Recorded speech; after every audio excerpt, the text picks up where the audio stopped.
Muy buenos días, Asturias. Muy buenos días, Asturias. Comenzamos el Asturias al Día de esta jornada dedicada en nuestra primera hora a una jornada, a una actividad que se va a desarrollar el próximo viernes, el 14 de noviembre, y a partir de las 5:30 de la tarde en el aula Severo Ochoa del edificio histórico de nuestra universidad, de la Universidad de Ubieu. Un acto para reclamar la aprobación y la entrada en vigor en Asturias de la ley LGTBIQA+.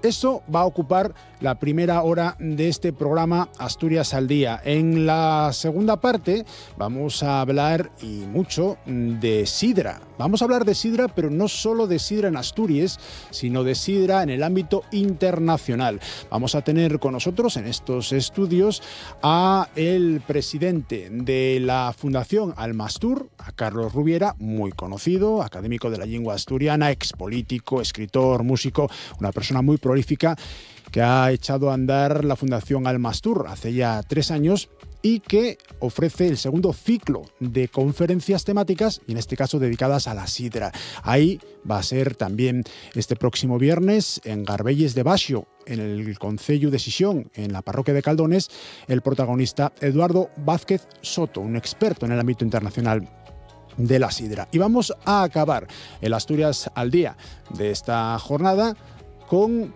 cómic en asturiano, pero cómic que originalmente no estaba escrito en esa lengua. Hablaremos de las traducciones que se han venido realizando en los últimos años de 2 series clásicas como es Tintín o Asterix, y también de nuevos proyectos, por ejemplo, como los que ya se han puesto en marcha con los estrunfinos, lo que en castellano son los pitufos, con un experto, porque es autor de novela, es historietista, es dibujante, es precisamente el que se encarga de la traducción de los estrunfinos al asturiano y se llama Xoán de la Campa. Va a ser el encargado de, una vez al mes más o menos, en esta Asturias al Día, de ponernos pues al día precisamente de lo que es el mundo del cómic. Estos 3 contenidos a partir de estos momentos en Asturias al Día. Asturias al Día con Nacio Varillas.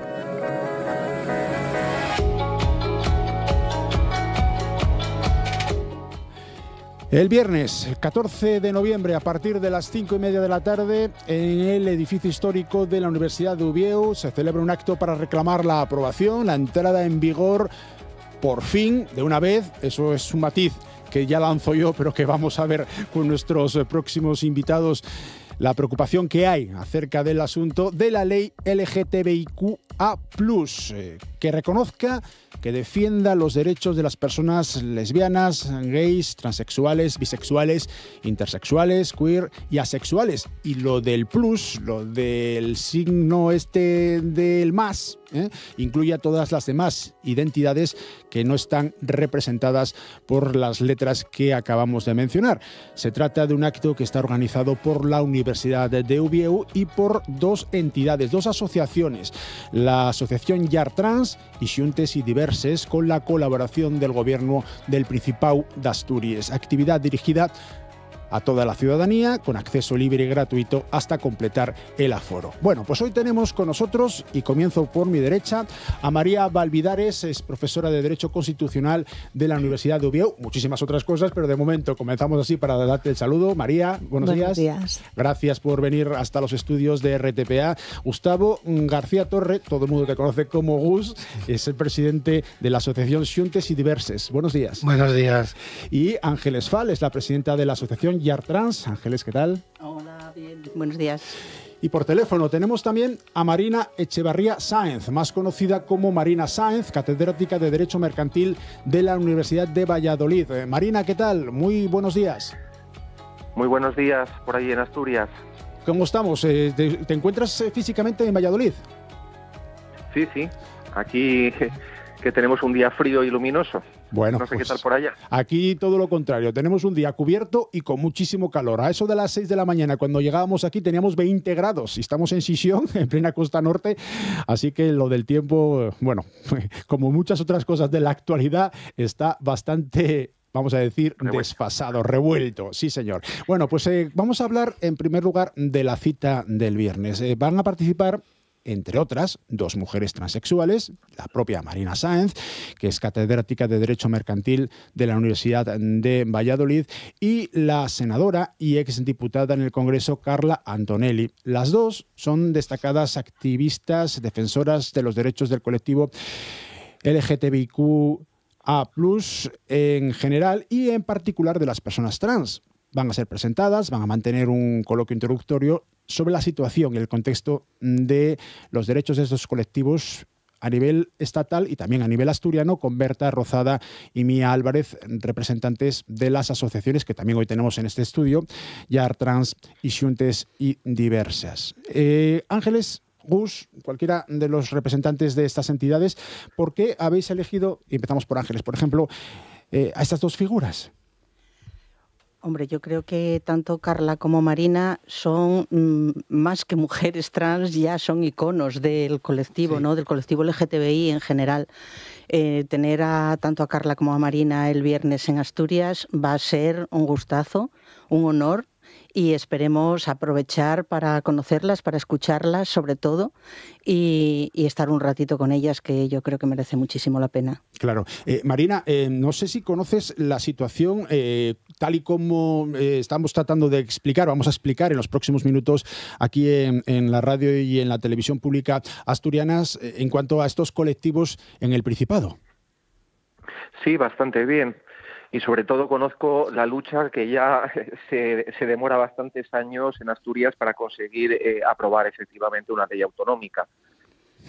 Una lucha que en las legislaturas anteriores pues intentaba equiparar al Principado a otras comunidades y que ahora además tiene que ser obligada por cumplimiento de una ley estatal. Porque en este caso además Asturias es, junto a Castilla y León, gobernada hasta hace muy poco por el Partido Popular y por Vox, ahora en exclusiva por el Partido Popular, la única comunidad autónoma que todavía no tiene esa ley específica. Efectivamente, son las 2 reservas espirituales de Occidente, al parecer. En el caso de Castilla y León, con pocas oportunidades de que salga la ley, porque la legislatura decaerá antes de que se tramite y ya serán 4 legislaturas esperando. Y en el caso de Asturias, pues es más difícil de comprender, porque si el Partido Socialista quisiera, la ley saldría. Y también ya llevan 3 legislaturas esperando. A continuación, ese viernes, pasado mañana, está prevista una mesa coloquio nuevamente protagonizada por mujeres. Se va a centrar en el tema objeto del acto, lo que es la ley asturiana. En la mesa estarás tú, Marina Sáenz, con Carla Antonelli, y en este caso acompañadas de las profesoras de Derecho de la Universidad de Oviedo, María Valvidares, que tenemos con nosotros, y Paz Fernández Rivera, más conocida como Picos, actuando como moderadora, la directora de la Unidad de Igualdad de la Universidad Asturiana y catedrática de Derecho, Paz Menéndez Sebastián. Pues un poco parecido a lo que le preguntaba antes sobre la primera parte de esta jornada a Ángeles. A la hora de decidir quién se sienta en la mesa, entiendo que tendréis varias candidatas, varios candidatos, pero que al final la elección siempre es acertada porque son personas que tienen una cualificación muy alta. Sí, la verdad que sí, que había candidatas y candidatos, pero bueno, desde el punto de vista de Xuntes y Diverses, tener a Carla Antonelli aquí, y ya lo digo además desde aquí, desde mi corazón, es como, ¡buah! O sea, era como, viene Carla Antonelli, vamos a escuchar de su voz de aquí delante, sus opiniones, un poco que nos cuente sus vivencias y que nos ayude a luchar un poco contra esta parálisis que hay con la ley. Bueno, pues precisamente hablando de la ley, una de las personas que más sabe de ella, porque ha sido la jurista encargada de dar forma al borrador, que se elaboró también a propuesta de las asociaciones, de las entidades que trabajan con esos colectivos. Lleváis más de un año, casi 2 años ya de reuniones que se iniciaban en noviembre de 2023, exactamente el día 20 de noviembre comenzaba oficialmente la elaboración de la ley. Se ha ido dilatando en el tiempo, María. la aprobación. Primero se había dicho una fecha, luego otra. Ahora, el último compromiso que lanzaba tanto el consejero como la directora general de Participación Ciudadana, Transparencia, Diversidad Sexual y LGTBI, Nuria Rodríguez, es el 31 de diciembre. Lo primero, no sé si tiene justificación desde tu punto de vista como jurista, que no solo sabes de la ley, sino del funcionamiento de estos ámbitos en general, tanta dilación en el tiempo. Bueno, en primer lugar, es verdad que hay cuestiones que son más del ámbito de la política, no tanto del derecho. Nosotros como grupo, el grupo empezó a trabajar antes, en la fecha que tú mencionabas ahora, constituido sobre todo como los grupos de defensa de derechos LGTB en el territorio, y nos incorporamos desde el punto de vista jurídico 2 personas, Germán Arce, que es un profesor experto también en cuestiones de género, y que teníamos mucha relación con él. Había estado haciendo una estancia en la Universidad de Oviedo y estaba también muy implicado, digamos, en el ámbito participativo. Nos incorporamos un poco más tarde, ya estaba el trabajo un poco avanzado y la idea era recoger y darle forma a esas propuestas. Entonces, el proceso es verdad que ha sido largo, y ha sido largo porque ha sido un proceso muy participativo, que yo, al menos en mi experiencia y en lo que conozco, no es lo habitual, ¿no? Que tuviéramos reuniones semanales, muchísimo debate, porque algunas de las propuestas, pudiendo ser interesantes, chocan con cuestiones a veces técnicas, ¿no? De competencias, con debates a veces complejos, donde queríamos realmente revisar en cada una de esas materias, porque no deja de ser una ley muy transversal que se ocupa de muchas cuestiones. Bueno, me imagino que tal vez luego podamos abordar esta cuestión. Sí. Entonces, a partir de ahí es cierto que el lapso es grande, eso también son los tiempos de la administración. Yo no trabajo y no pertenezco dentro de la administración. Todos querríamos siempre, me imagino, cuando se hace un trabajo, un esfuerzo, y además, como ya se ha dicho, ¿no?, con 2 ocasiones fallidas previas, pues seguramente todos querríamos que hubiera llegado ya, que estuviera ya incluso, ¿no?, que se hubiera debatido, se hubiera aprobado. Es verdad que, por una parte, hace falta, cuando las leyes son leyes, digamos, transversales, tienen que pasar por todas las consejerías, ¿no?, por todos los departamentos, para que verifiquen cada una de las medidas, y este borrador, esta propuesta es muy amplia. Pero bueno, en todo caso, digamos que en lo que conocemos, lo que se nos traslada y lo que conocemos es lo que has señalado, ¿no?, que hay un compromiso porque antes de que termine el año, digamos, está aprobado por parte del Gobierno ya ese proyecto, y que se discuta y se apruebe, esperemos, en la Junta General a lo largo del año que viene. Habéis intervenido ya los 4, los 3 que estáis aquí, más Marina. Y Marina, tú que estás por el teléfono, intervienes cuando quieras, sin ningún tipo de problema, porque te voy a ir dando paso, pero evidentemente no nos estamos viendo físicamente, y si quisieras intervenir en cualquier instante, simplemente, oye, mira, toses, haces y ya te damos paso, si quieres, bueno, Marina. No, quiero dar la razón a que efectivamente desarrollar las leyes LGBTI siempre es complicado, porque, como bien han dicho, son leyes transversales, afectan a muchos campos, ¿no? Afectan a educación, afectan a sanidad, afectan a cultura y deporte, afectan a normas generales de convivencia, afectan en definitiva a todo lo que es el desarrollo de la personalidad. Pero es una dificultad que ya hemos superado en muchas comunidades autónomas, o sea que tampoco hay grandes secretos. Lo único añadido en los últimos tiempos es la necesidad de adaptarse a la ley estatal, a la llamada ley trans, ¿no?, la ley 4/2023, pero también tiene la ventaja de que la ley estatal nos da una guía, ¿no?, de las cosas que las comunidades autónomas tienen que implementar y que tienen que desarrollar. Así que yo espero que esta vez el proceso llegue a buen fin y que Asturias pues incorpore a todas las demás comunidades autónomas que ya tienen regulado todo lo que es un cuerpo de derecho antidiscriminación, y además, sobre todo, algo más, ¿no?, políticas públicas para que efectivamente ese mandato antidiscriminatorio se convierta en una realidad. No se trata solo de decir que no hay que discriminar, se trata también de poner medios para que eso no sea posible, ¿no? Vamos a ir entrando después, pormenorizadamente, en lo que debería contener esta ley, teniendo además en cuenta que tenemos a dos expertas juristas con nosotros hoy, y entre ellas María, que está con nosotros en el estudio, que ha sido la encargada de elaborar el borrador. Pero en cuanto al proceso que se ha llevado a cabo y que, como decimos, bueno, se ha dilatado igual demasiado en el tiempo, Ángeles, presumen desde el Gobierno del Principado de que han sido o han procurado ser partícipes de un proceso muy abierto. Dicen que casi 30 reuniones en estos 2 años. Ya digo que el día 20 de noviembre se cumplirán los 2 años. No sé si estáis de acuerdo. ¿Se ha conseguido ese amplio proceso participativo que prometían desde la Consejería de Ordenación del Territorio, Urbanismo, Vivienda y Derechos Ciudadanos? ¿Os han escuchado? Es cierto que ha sido muy participativo, es cierto que hemos estado trabajando mucho tiempo, muchas personas, de forma desinteresada completamente, además. He de decirlo, todas las que estábamos allí, salvo los propios políticos, éramos personas que teníamos otro trabajo, otras obligaciones, y teníamos que buscar tiempo de donde no teníamos. Pero todo merecía la pena, porque creemos firmemente en este proyecto y creemos que debe de ser, sobre todo, respetado, porque es el resultado del trabajo de muchas personas que han recogido el sentir de los colectivos que están directamente afectados por esta ley. Y agradecer además la implicación de las 2 centrales sindicales que han participado también como parte del Observatorio LGTBI. De ahí partió ese grupo de colaboración, Comisiones Obreras y UGT, que han participado también en el desarrollo de este proceso, y que además yo creo que marcan como una diferencia respecto a cuestiones anteriores en las que solo las personas LGTBI parecía que estaban demandando derechos.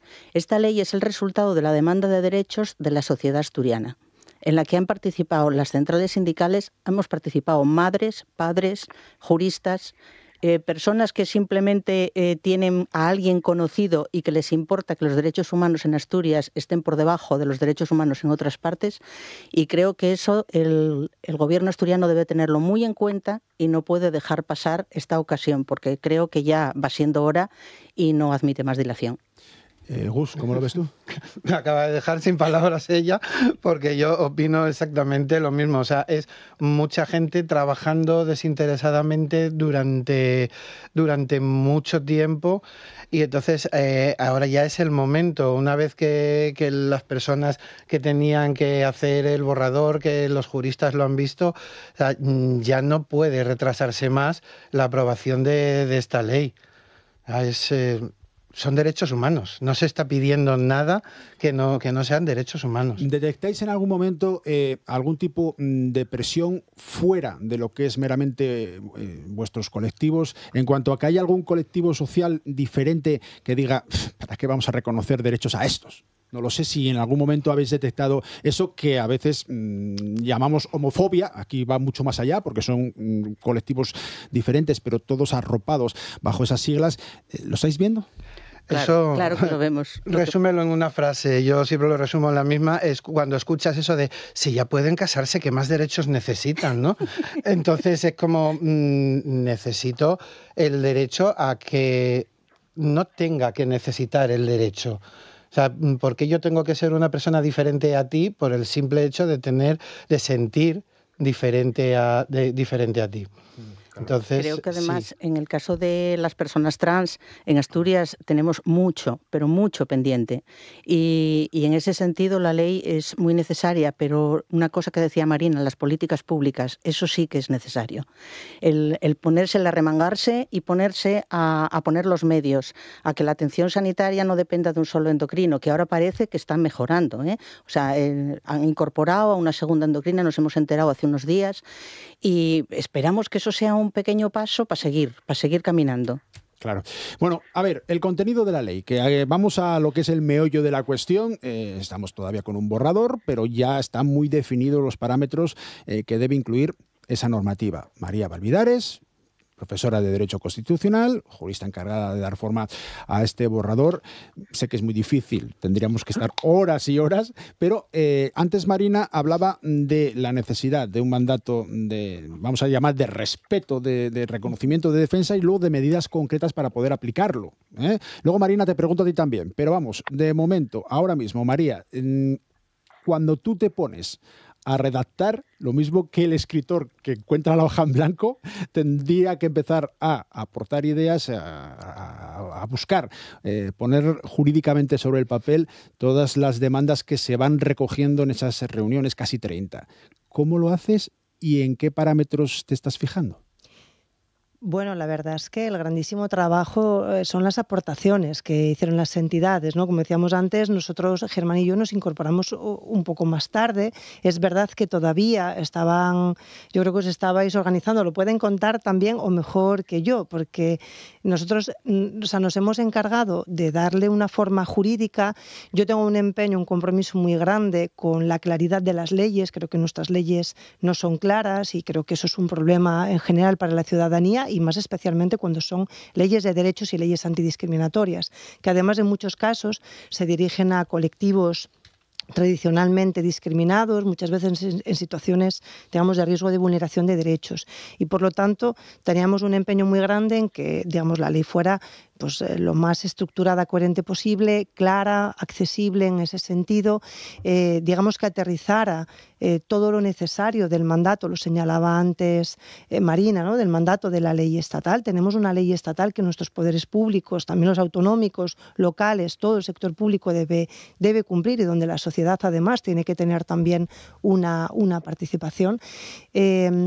Pero realmente yo diría que el grosso de las propuestas proviene de las entidades. Lo que hacemos es en cada una de ellas ver dónde a lo mejor es algo que está contenido en otras leyes, es algo que por cuestiones de competencias autonómicas no es posible, o al menos no es posible recogerlas con la intensidad que podríamos desear, porque eso pues tendría que haberse hecho en el marco de la ley estatal, pero vemos la medida en la que sí se puede recoger, ¿no? Y qué margen de actuación le pueden quedar a los poderes públicos. Entonces no es tanto a lo mejor eso, una labor de lo redactamos de cero, sino que partimos de todas esas propuestas. Digamos, en todo el grupo de trabajo se hizo un reparto por ámbitos, también muchas veces vinculado al ámbito material que cada entidad conocía mejor, fruto de su experiencia, ¿no? Claro, hemos trabajado, es que es un lujo construir así una propuesta legislativa, porque trabajamos con entidades que desde hace muchos años conocen perfectamente la situación en la que se encuentran las personas, y cuando tienen que definir las líneas de las políticas públicas que debe desarrollar luego nuestra administración autonómica y locales, saben, digamos, precisar en cada uno de esos ámbitos qué necesidades hay, y podemos debatir cuáles pueden ser las herramientas que puedan ser útiles para darle respuesta. Esto en cuanto a la forma, pero en cuanto al fondo, en cuanto al contenido, ¿qué debe tener una ley en Asturias en concreto? Luego lo vamos a comparar también con el ámbito estatal, y te voy a preguntar por ello, Marina, que bueno, eres buena conocedora del aspecto en el Principado, pero también conoces perfectamente cómo está en el resto de comunidades autónomas el tema, y también la ley estatal. ¿Qué tiene que contener, desde tu punto de vista, María, una ley LGTBIQ+, aquí en Asturias? ¿Qué habría? ¿Cómo? Me refiero, es muy difícil, no podemos expresarlo todo, pero dime 3, 4 cosas que dices, esto tiene que estar sí o sí. Bueno, yo creo que había unos ámbitos, pero es fácil conocer el ámbito, aunque digamos yo creo que ahora no se trata de poder detallar algo que todavía no es ni siquiera un proyecto, pero creo que había unos ámbitos especialmente necesarios o sensibles. Antes Ángeles mencionaba ya el ámbito sanitario. Yo creo que ese es un ámbito que es trascendental, y para mí, yo creo que en general era un sentir del grupo, un ámbito que era imprescindible también era el de la educación. Sí. Luego, a partir de ahí, hay todos los demás que, diríamos, todos están en el marco de la ley estatal, y por lo tanto, en todo lo que las comunidades autónomas tienen competencias, que siempre hay competencias en las cuales se entra, aunque sean a veces solo de complemento, de desarrollo, de ejecución, pero esos dos ámbitos son ámbitos especialmente relevantes. Seguramente también todo el ámbito de desarrollo de la propia administración, ¿no? De cómo se articula. Hay que formar a todo el personal todo el personal de los ámbitos sanitarios, del ámbito educativo, tiene que tener acceso, ¿no?, a una formación que le permita conocer y saber también cómo abordar y tratar las distintas situaciones en las que se encuentre, sea en los colegios, en los institutos, poder incorporar también la perspectiva de derechos de las personas LGTBI, porque las entidades contaban cómo continuamente las contactan cuando tienen situaciones que a veces no saben afrontar, ¿no?, pues de convivencia, de respeto, de aprendizaje de los derechos, o en el ámbito sanitario, saber, bueno, pues cuestiones básicas de cómo actuar, de cómo tratar de dirigirse y tener yo no diría una empatía, porque creo que es una cuestión de respeto a los derechos, que antes lo habéis dicho y yo lo comparto, ese es el lenguaje, ¿no? Cómo tratar respetando sus derechos a una persona trans, a una persona gay o lesbiana que entra por la puerta para, ¿no?, pues tratar con el personal sanitario las cuestiones que tenga que abordar. O sea que para mí son dos ámbitos muy importantes. Hay muchísimos otros porque así nos lo, digamos, manda también la normativa, el marco estatal de atención. Pero bueno, por ahora a lo mejor esos dos fundamentales. Y cuando decíamos lo de educación, Gus asentía y decía, sí. Es que yo creo que es muy importante que se eduque desde chiquitines a la población el respeto. Sobre todo, es que yo lo resumo simplemente en eso, el respeto, lo que te decía antes. O sea, porque yo sienta distinto a ti, no soy el enemigo. Entonces, porque en este caso, para mí podría ser tú el enemigo. Entonces, yo creo que se resume en eso, en educar a la gente, en el respeto a los demás y cada quien que viva a su manera sin tener que estar machacándote porque seas distinto. Ángeles, tú mencionabas inicialmente el tema de la sanidad. Sí, Marina, ahí, esa tos, muy bien, te he escuchado. Sí, es que además la tengo, ¿eh? Vaya, pues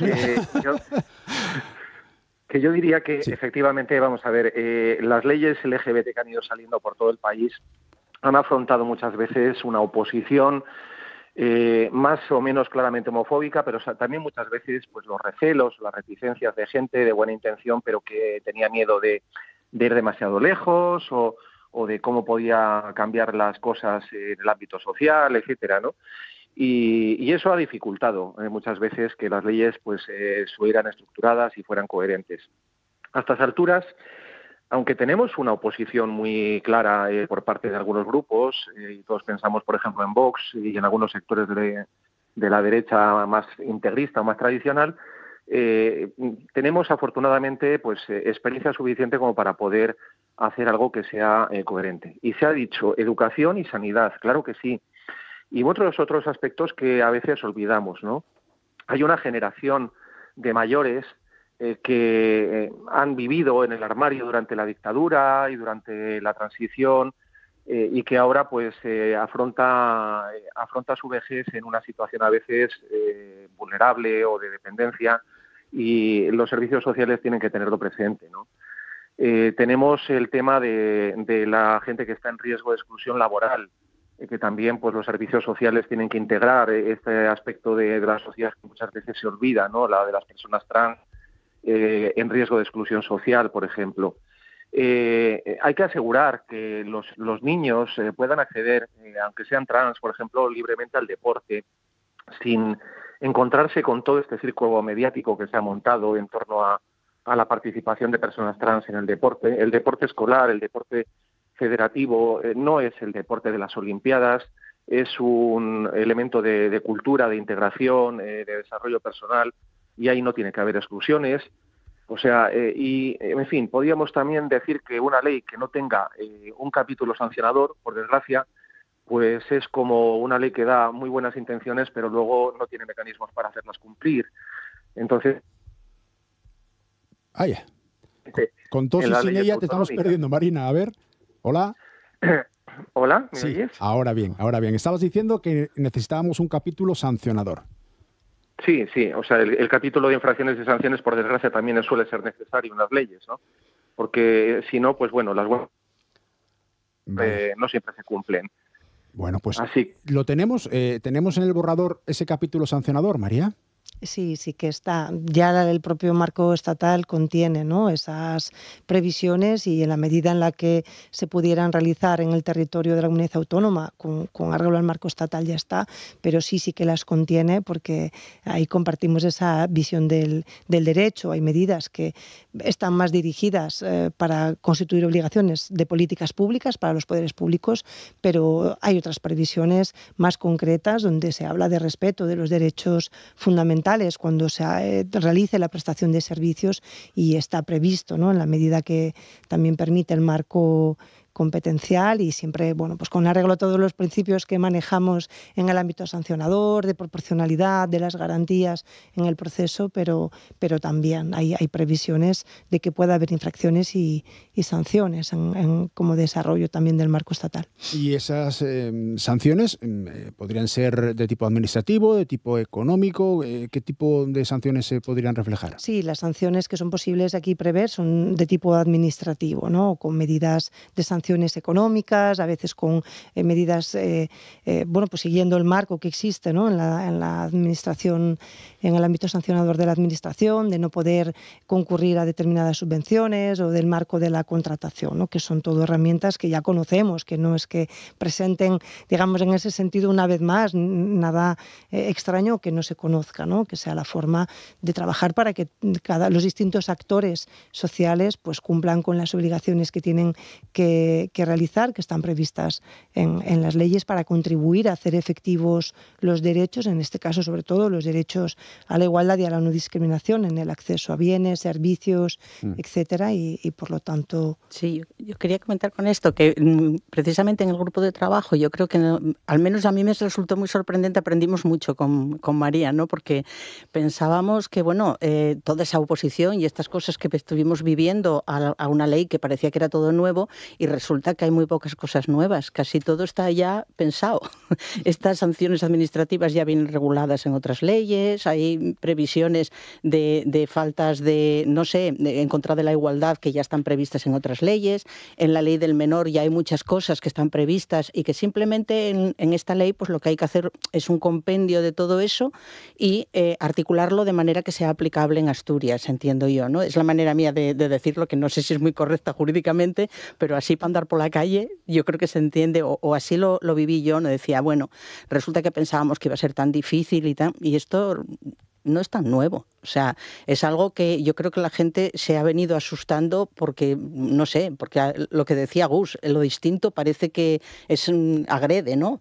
No, yo creo que lo diferente muchas veces no es tan diferente y además no agrede, viene muy pacíficamente porque además así hay que convivir. Marina, el hecho de que Asturias sea con Castilla y León la única comunidad autónoma que todavía no tiene una ley específica para el colectivo LGTBI, también da alguna oportunidad. Vamos a ser optimistas positivos, vamos a optimizar esta dilación en el tiempo. Preguntaba antes qué sí tiene que incluir, lo contrario, ¿de qué errores tenemos que aprender para no repetirlos en otras comunidades autónomas o la ley estatal que ya existe, como tú mencionabas antes?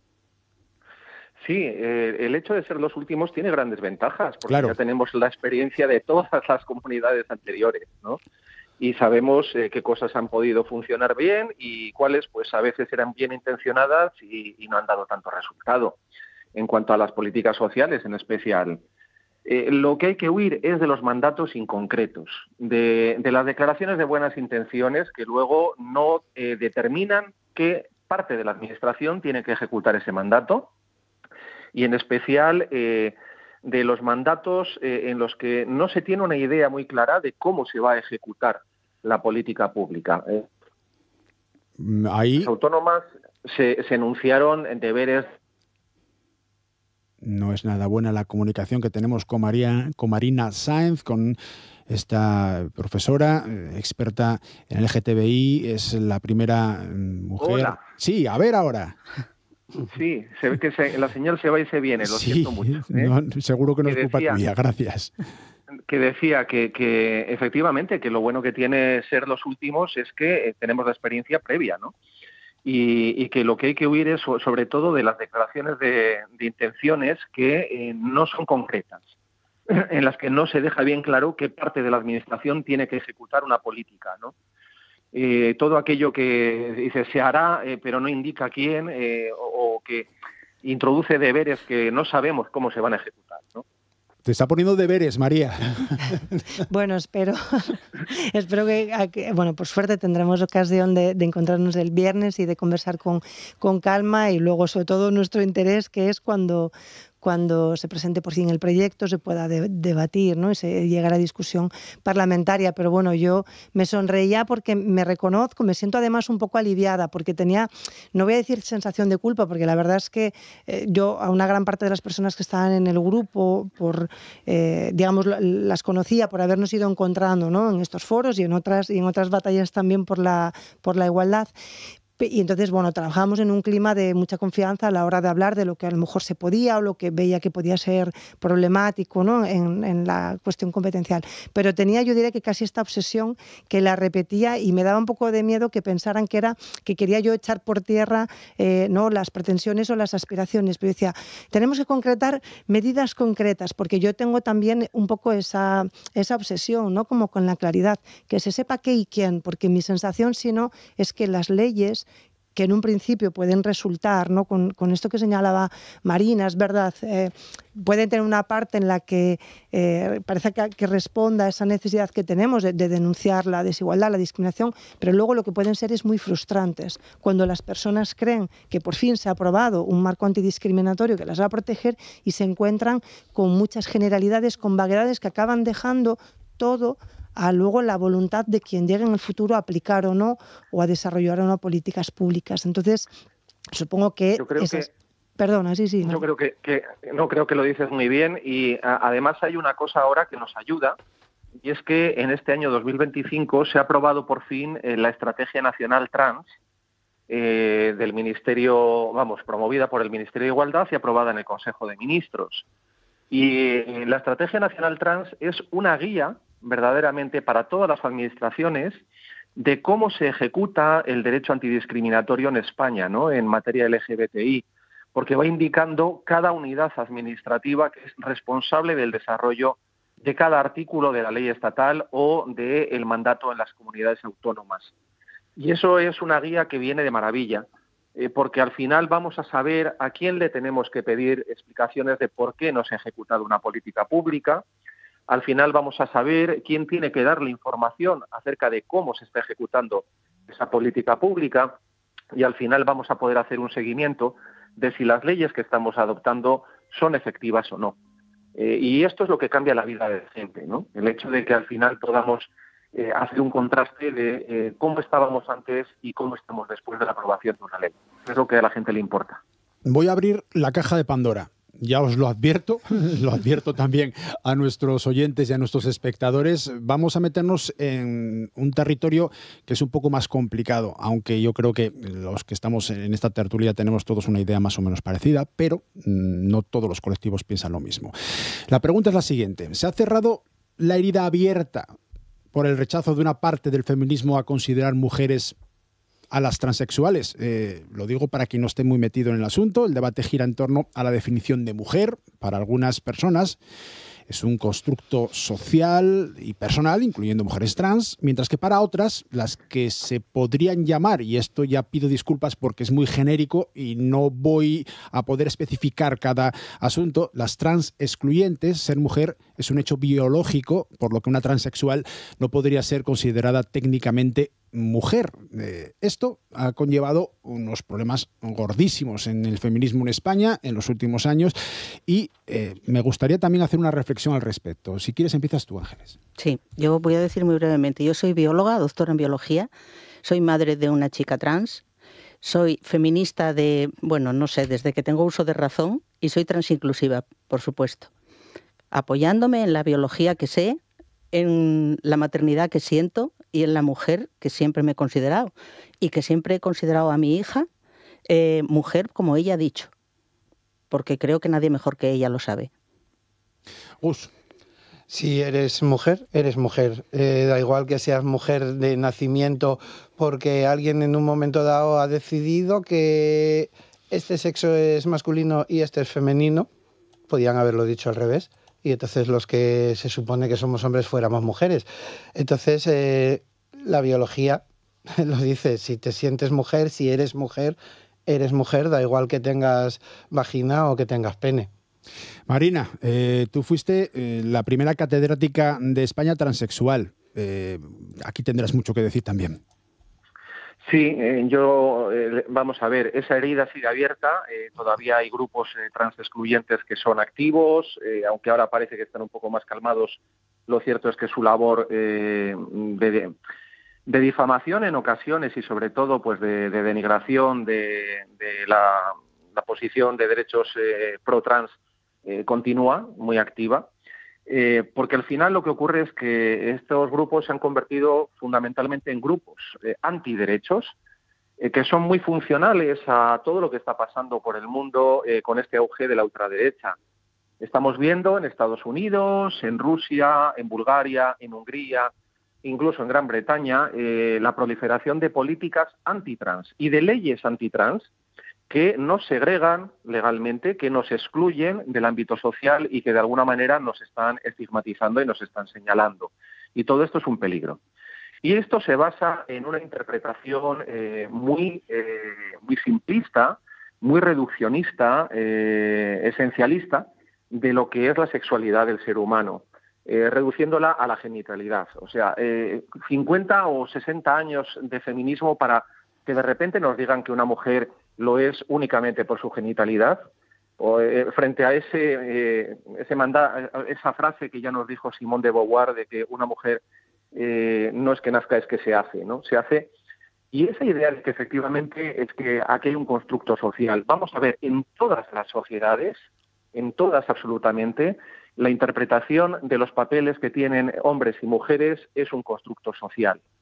Pero puede ser un constructo social inclusivo o puede ser un constructo social excluyente. Y los constructos sociales excluyentes, como su nombre indica, dejan a gente fuera de la sociedad, la marginan, la estigmatizan y generan violencia frente a esas minorías. Todo es ideológico aquí, por supuesto, pero la nuestra es una ideología inclusiva, una ideología que defiende los derechos humanos.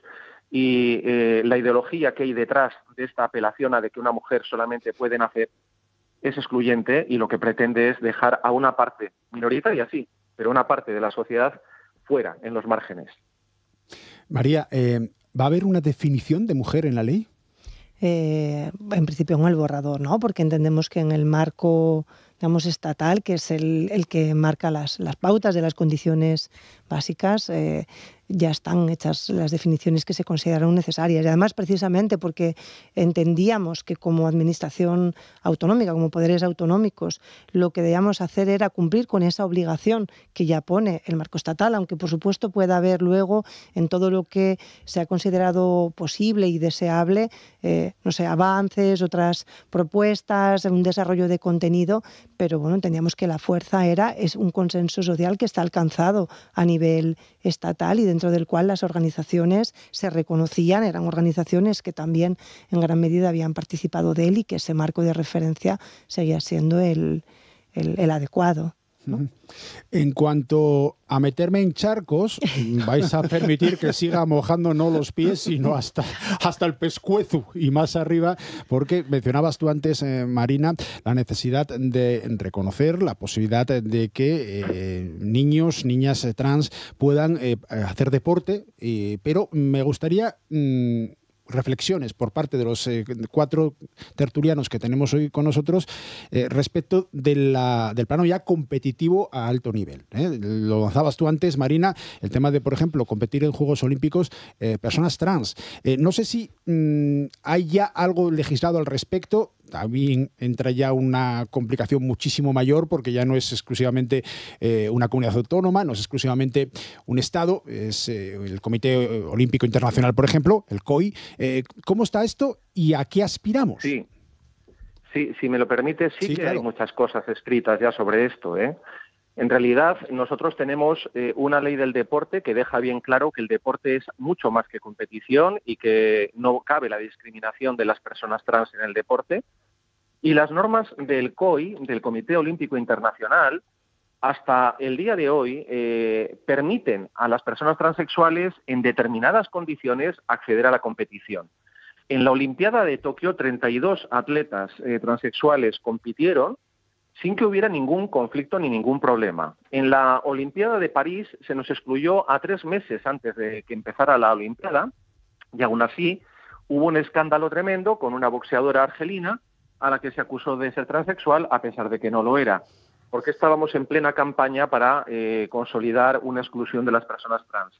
Ahora parece que el COI se puede inclinar por excluirnos de las competiciones olímpicas. Bien, en realidad, un atleta de alta competición tiene un carné en el que se estudia si puede tener alguna ventaja competitiva indebida por su perfil hormonal, por las medicaciones que toma o por cualquier otra circunstancia. Cuando a una persona transexual se le permite acceder a la alta competición es porque se aprecia que está dentro de los estándares de las demás atletas de su categoría y que no hay ningún tipo de ventaja indebida. Y en esas condiciones se le permite el acceso a la alta competición. Pero insisto, el deporte es mucho más que la alta competición. Es una experiencia vital y es una experiencia de socialización. Detrás de toda esta campaña lo que hay es sacarnos de los vestuarios, sacarnos del deporte escolar, sacarnos del deporte federativo y dar un mensaje social de que si eres trans vas a ser excluida en esta sociedad de muchos ámbitos. Porque lo que están buscando en el fondo es eso. Ángeles, ¿cómo lo ves tú? Bueno, coincido plenamente con lo que dice Marina y además creo que, como yo luego voy a añadir algo más, hay mucho lío con esta cuestión cuando en los medios de comunicación y mezclan mucho a las personas intersexuales con personas trans, a las personas que tienen una expresión de género, digamos, que puede inducir a pensar que son trans y se hace un follón con todo esto, lo de la boxeadora que comentaba Marina, no era una persona trans y sin embargo lo que quedó en el aire era eso, ¿no? Hay muchas personas que mal llamadas trans, que son intersexuales y que han tenido problemas a la hora de las competiciones, pues por unos niveles hormonales a lo mejor altos, pero que después eran insensibles a los andrógenos y esa testosterona alta en realidad no estaba dando absolutamente ninguna ventaja. Y todo esto, estoy hablando por ejemplo de una española, María José Patiño, que fue excluida de unas Olimpiadas por esta cuestión. No era una persona trans, era una persona intersexual con una insensibilidad a los andrógenos que no tenía ninguna ventaja competitiva, pero en aquel momento eso se desconocía o se invisibilizó. Lo que se visibilizó era que tenía un cromosoma Y y eso ya parecía que bueno, le daba una ventaja exagerado. María José Patiño era una mujer, sigue siendo hoy una mujer, y al final la ley le ha dado la razón, si no estoy equivocada, ¿verdad, Marina? Sí, la ley, el Comité Olímpico, exacto, el Tribunal de Ginebra, en fin. Seguro que Marina sabe mejor la historia. Es paradigmático, sí, se le dio la razón y efectivamente las personas intersex también tienen unos protocolos para integrarse en la alta competición y llevan haciéndolo ya bastantes años sin ningún conflicto. O sea, salvo los que quieren montar en estos momentos, pues los partidarios de generar exclusiones, ¿no? Y sobre todo de hacer de nuestras vidas una frontera de combate, ¿no? Qué importante que los chavales, las chavalas, la consideración sexual que cada uno quiera tener, pueda también, a través del deporte, realizar su vida de forma normal. Pues vamos otra vez más a lo de la educación desde que son peques. O sea, no debería de poderse educar a una persona pequeñita. Esta persona está excluida, tú estás excluido o excluida de este deporte por el simple hecho de ser trans. No podemos desde pequeñitos meterlos en una jaula y que sean el mono de feria de todos los demás, porque ahí empezamos a crear ese bullying, ese es el rarito, vamos a meternos con él. O sea, y yo me bajo un poco de la competición y tal, yo de deporte poco o menos, pero yo lo llevo siempre a ese terreno. O sea, desde pequeños no puedes ser discriminado ya. Mencionabas, Marina, antes esa participación de personas trans en deportes de alta competición, dando unos determinados parámetros, ¿no? Pero en unas determinadas condiciones. He apuntado tus palabras textuales. Pero ¿qué pasa con el deporte, vamos a decir, escolar, infantil, en el que no hay ningún tipo de análisis, por lo menos no tan pormenorizado, para saber si se dan esas determinadas condiciones? Es evidente que no tiene una competitividad profesional, pero que también hay una competencia y que los chavales, las chavalas, la persona que quiera definirse sexualmente como vea conveniente, también tiene ganas de ganar. Sí, pero en el deporte escolar, ¿cuál es el objetivo? El objetivo no es la competición en sí, no sé, como si fuera el salvar el honor nacional o algo parecido, ¿no? El deporte escolar lo que tiene es un valor formativo, lo que tiene es un valor de enseñar convivencia, de promover el desarrollo físico de los pequeños atletas o de los escolares, fomentar una cultura de convivencia y de colaboración, y en ese sentido que ganamos excluyendo a unos niños o niñas, ¿no? Y además es que llegamos a absurdos. Por ejemplo, la Federación de Ajedrez cuando nos dice que las mujeres transexuales no pueden competir en la categoría femenina. ¿Por qué? ¿Qué está diciendo? ¿Que el cerebro masculino es superior acaso? ¿O qué está justificando con ello? O cuando en el deporte de balonmano aquí en Valladolid a un hombre transexual le niegan el acceso a la categoría masculina. Si según ese planteamiento no tendría una ventaja, tendría una desventaja, pero le están impidiendo la competición dentro de lo que es el deporte federado junior. Al final aquí lo que estamos es ante un montón de prejuicios y de posiciones que parten del miedo, ¿no? Y del desconocimiento. En el deporte escolar los chicos juegan, se lo pasan bien y esto es lo que cuenta. Y además, pues esto tiene un valor formativo. Y luego, cuando llegan a la alta competición, todo esto está codificado, del mismo modo que no le permitimos a una persona no transexual que compita lleno de esteroides o con químicos que de alguna manera son doping, ¿no? Nos da igual aquí, llegados a este punto, si una persona es transexual o no transexual, lo que miramos es que el juego sea limpio. Porque aquí ya sí que empieza a haber pues, todo el tema de las medallas, del dinero y de los contratos, etcétera, etcétera. Claro.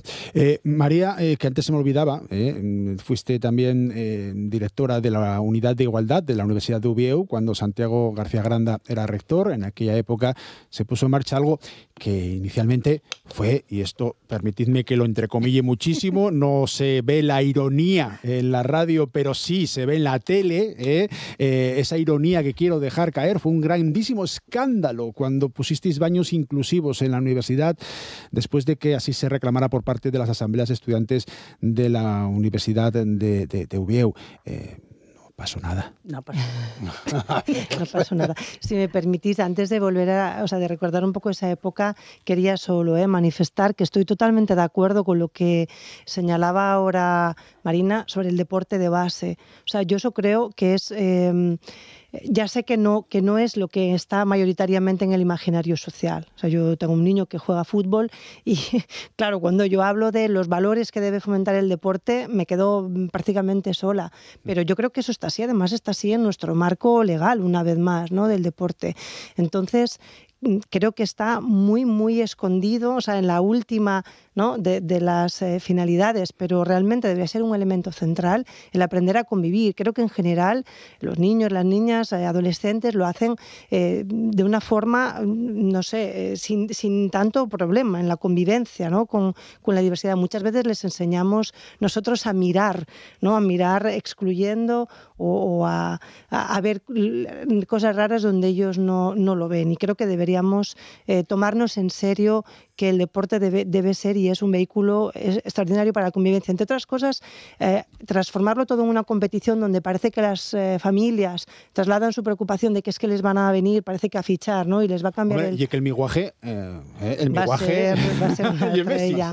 Claro. Otro Messi, entonces, sí, claro. Exactamente. Yo creo que trasladarles eso, les estamos estropeando. Vemos unas tasas de abandono del deporte en las niñas muy grandes, pero también en la adolescencia, y en vez de fomentar hábitos saludables que se queden con ellos, estamos fomentando una competición que creo que no... ¿El tema del deporte lo recogéis en el borrador también? Sí, el tema del deporte se recoge, claro, con esa mirada y sabiendo que en nuestras leyes, y Asturias tiene una ley del deporte, la finalidad educativa de valores y de presencia de los derechos es absolutamente fundamental. Y a mí hay una cosa en el deporte, que preguntabas por la alta competición, que siempre me tuvo un poco perpleja, que era cómo tenemos organismos diciéndonos lo que a las mujeres, lo que es una mujer, o sea, qué estándares, qué baremos, ¿no?, que decíais antes, son los que se consideran mujer como para poder competir. Bueno, a mí es una cosa que siempre me fascinó. No hay tanta preocupación con el deporte masculino. Mira, me sorprendió lo que decía Marina ahora de ese chico trans que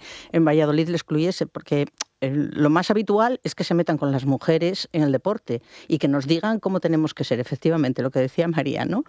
Yo solo una cuestión, además, veo en muy breve, que nos tenemos que despedir ya, María. En esa idea de tienen una ventaja, creo que es algo que llevamos escuchando siempre, en todas las medidas de acción positiva, siempre, ¿no?, para diversos grupos, situaciones, que es que parece que hay privilegios, no que se está compensando, ¿no?, una desigualdad, una discriminación, sino que hay privilegios. Y ahí entra esa idea de, es que entonces hay ventajas. Y bueno, me preguntabas por los baños y se resume muy fácilmente en no hubo absolutamente ninguna, convivieron, en muchas facultades dijeron además fenomenal porque teníamos un problema, porque aquí en este baño había cola y ahora de repente está todo mucho más repartido y no hubo absolutamente ni un solo reporte incidente de convivencia, por supuesto. Pues de todos estos asuntos se va a hablar pasado mañana viernes, el 14 de noviembre, a partir de las 5:30, en el edificio histórico de la Universidad de Ubieu, sobre estas jornadas para promover, para reclamar la aprobación y la entrada en vigor lo antes posible en Asturias de la ley LGTBIQA+. Hemos tenido con nosotros a María Balvidares, la última que acaba de hablar, profesora de Derecho Constitucional de la Universidad de Ubieu y la encargada jurista de redactar este borrador. Muchísimas gracias. Muchísimas gracias. Sí. A Gustavo García Torre Gus, presidente de la Asociación Xuntes y Diverses. Gracias. Muchas gracias a vosotros. A la representante como presidenta de la otra entidad organizadora de las jornadas, de YAR Trans, Ángeles Fal. Gracias, Ángeles. Gracias, Nacio. Y por teléfono a Marina Sáenz, catedrática de Derecho Mercantil de la Universidad de Valladolid, una de las participantes, otra más, de esas jornadas del viernes. Marina, muchísimas gracias. Os oigo muy mal, se me ha ido la señal, no sé si me estáis oyendo siquiera. Bueno, que gracias, que lo dejamos aquí y que nos vemos el viernes. Gracias, Marina. En todo caso, nos vemos este viernes. Esa es la idea, gracias.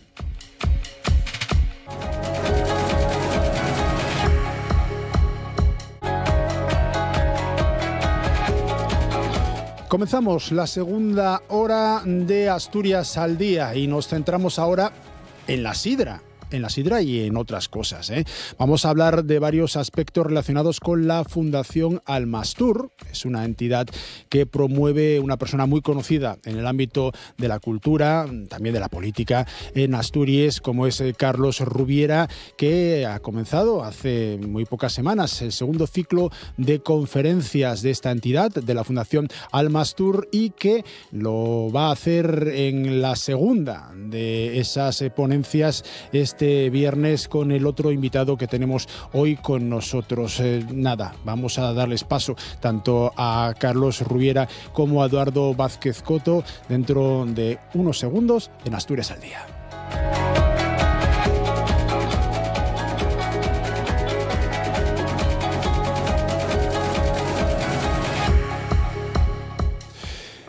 Los viernes con Almastur, así se titula, segundo ciclo de las conferencias que entama esta fundación con Carlos Rubiera a la cabeza. Una persona muy conocida, expolítico, pero también académico de la lengua asturiana, escritor, músico.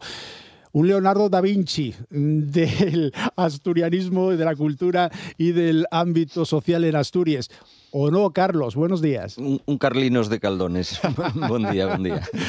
Encantados de tenerte con nosotros esta vuelta para hablar de la Fundación Almastur, que lleváis ya unos cuantos años furulando y que en este caso vamos a centrarnos en lo que es este ciclo de conferencias ya la segunda estalla que facéis, porque tuvisteis otra el año pasado con un éxito multable de xente de interés también en cuanto al reflexo que quedó nos medios de comunicación de las actividades y en este caso vamos a facelo falando de sidra este viernes. ¿Qué te parece si me presentes tú al otro invitado? ¿Qué te parece si me presentes tú a Eduardo? Hombre, yo faigolo porque me lo pides, ¿no? Pero ya es difícil porque yo a Eduardo solo lo conocía, digamos, de referencias, pero no conozco la trayectoria que va runto que es muy larga ya, entre otras cosas porque tuvo para Alemania y para Europa trabajando bastante tiempo.